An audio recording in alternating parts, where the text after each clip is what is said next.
Value research Hindi के podcast में आपका स्वागत है। आप सुन रहे हैं फर्स्ट पेज कॉलम, जिसे धीरेन्द्र कुमार ने लिखा है। वित्तीय आज़ादी की पहली सीढ़ी। हम ज़रूरी कामों को अक्सर टालते रहते हैं, लेकिन ये एक ऐसा कमिटमेंट है जिसे आगे के लिए नहीं छोड़ना चाहिए। कागज़ पर बात आसान लगती है, इनकम आती है, खर्च होते हैं और जो बचता है वही सेविंग है।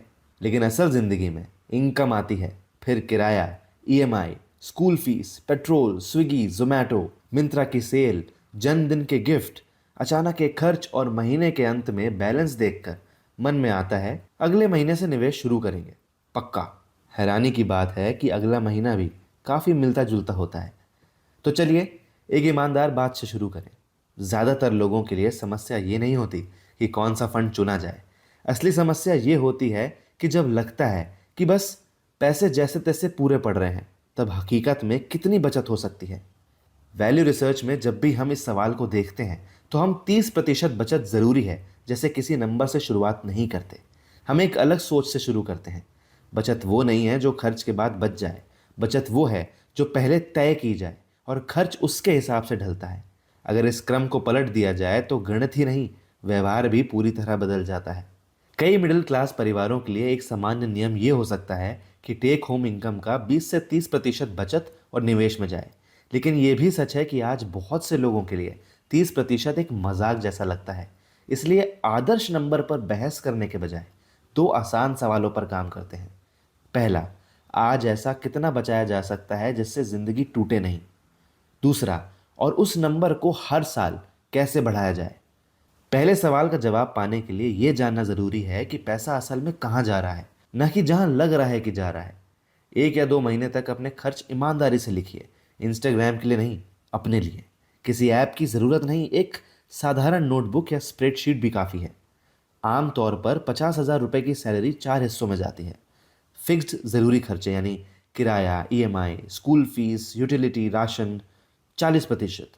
डिस्क्रिशनरी खर्च यानी कि बाहर खाना, खरीदारी, एंटरटेनमेंट 30%।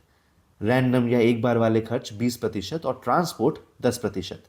जब आपको अपना पाई चार्ट सामने दिखता है तो आम तौर पर 3 बातें साफ नज़र आती हैं। कुछ खर्च ऐसे होते हैं जिन पर समझौता नहीं हो सकता, जैसे किराया, बुनियादी खाना, फीस। कुछ खर्च ऐसे होते हैं जिन पर समझौता हो सकता है लेकिन वे ज़रूरी भी लगते हैं, साधारण फ़ोन, कभी कभी बाहर खाना। और कुछ खर्च सिर्फ लीकेज होते हैं, बेकार सब्सक्रिप्शन, बिना सोचे समझे ऑर्डर, याद ही नहीं है किस पर खर्च हुआ इत्यादि। आपका पहला निवेश शायद बस 2-3 लीकेज बंद करना ही हो। अगर इससे महीने के 2 से 3 हज़ार रुपये भी बचते हैं तो वही आपकी शुरुआती एसआईपी है। अब देखते हैं कि ये छोटी रकम असल में कितनी छोटी है। वैल्यू रिसर्च में जब हम रिटायरमेंट और गोल कैलकुलेटर में ये नंबर डालते हैं तो नतीजा हर बार एक जैसा आता है। शून्य और छोटी शुरुआत के बीच का फ़र्क छोटी और परफेक्ट शुरुआत के बीच के फ़र्क से कहीं ज़्यादा बड़ा होता है।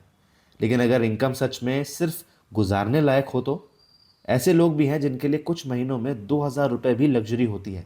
अगर यही सच्चाई है तो 2 काम साथ साथ करने होते हैं। पहला, एक बहुत छोटी आदत बनाना। भले ही महीने के 500 या 1,000 रुपये किसी रेकरिंग डिपॉजिट या कंजर्वेटिव फंड में डालने हों। रकम से ज़्यादा अहम ये मानसिक बदलाव है। अगर कुछ बचा तो सेव करेंगे, से कुछ ना कुछ ज़रूर सेव करेंगे, फिर बाकी में ज़िंदगी चलाएंगे। दूसरा काम ये सुनिश्चित करना है कि जैसे जैसे इनकम बढ़े, लाइफस्टाइल उसी रफ्तार से ना बढ़े। यहीं पर बहुत से मिडिल क्लास भारतीय खामोशी से खुद को नुकसान पहुंचाते हैं। सैलरी में हर बढ़ोतरी अपने आप बेहतर फ़ोन, बाहर ज़्यादा खाना, नए गैजेट और बड़े कार लोन में बदल जाता है। बचत का प्रतिशत वही रहता है या कई बार घट भी जाता है। एक बेहद अच्छी आदत जिसे हम वैल्यू रिसर्च में प्लान बनाते समय अक्सर शामिल करते हैं वो है स्टेप अप। हर साल जब सैलरी बढ़े तो किसी और अपग्रेड से पहले एसआईपी और बचत बढ़ाई जाए। कई उदाहरणों में हमने देखा है कि स्टेप अप स्ट्रैटेजी से बिना किसी एक साल से ज़्यादा कुर्बानी महसूस किए आखिर में बनने वाला कॉर्पस काफ़ी बड़ा होता है। बस हर पे हाइक को पूरी तरह लाइफस्टाइल में बहने से रोकना होता है। तो अपना नंबर तय कैसे किया जाए? एक आसान तरीका ये है, सबसे पहले अपने असल ज़रूरी खर्च जोड़िए। किराया, ईएमआई, राशन, यूटिलिटी, फीस, बुनियादी ट्रांसपोर्ट। फिर ईमानदारी से डिस्क्रिशनरी खर्च के लिए एक मामूली रकम जोड़िए, क्योंकि इंसान रोबोट नहीं होता। अब देखिए क्या बचता है। इस बचे हुए हिस्से में से भले ही टेक होम इनकम का सिर्फ 10% हो, एक नॉन नेगोशिएबल बचत और निवेश की कमिटमेंट तय कीजिए। सैलरी की तारीख के तुरंत बाद ऑटोमेटिक ट्रांसफ़र और एसआईपी सेट कर दीजिए। अगर ये नंबर ज़्यादा लग रहा हो तो थोड़ा कम से शुरू कीजिए और खुद को एक वादा कीजिए, हर बार इनकम बढ़ेगी तो बचत की रफ्तार खर्च से तेज़ होगी। वैल्यू रिसर्च में जब हम लंबे समय का प्लान बनाते हैं तो ये नहीं मानते कि लोग अगले महीने से 40% बचत करने लगेंगे। हम मानते हैं कि वे कहीं से शुरू करेंगे और फिर स्टेप अप तय करेंगे। सख्ती किसी जादुई शुरुआती नंबर में नहीं बल्कि प्रक्रिया में होती है।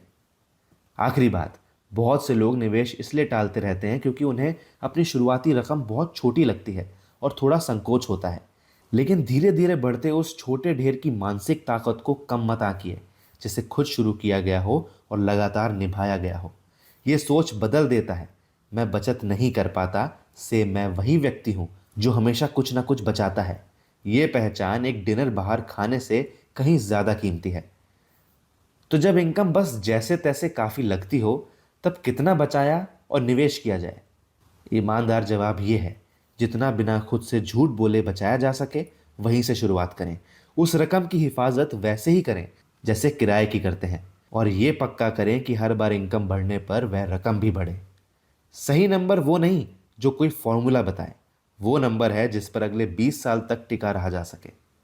परफेक्ट प्रतिशत पर बाद में गौर किया जा सकता है, लेकिन निवेश की शुरुआत आज ही होनी चाहिए।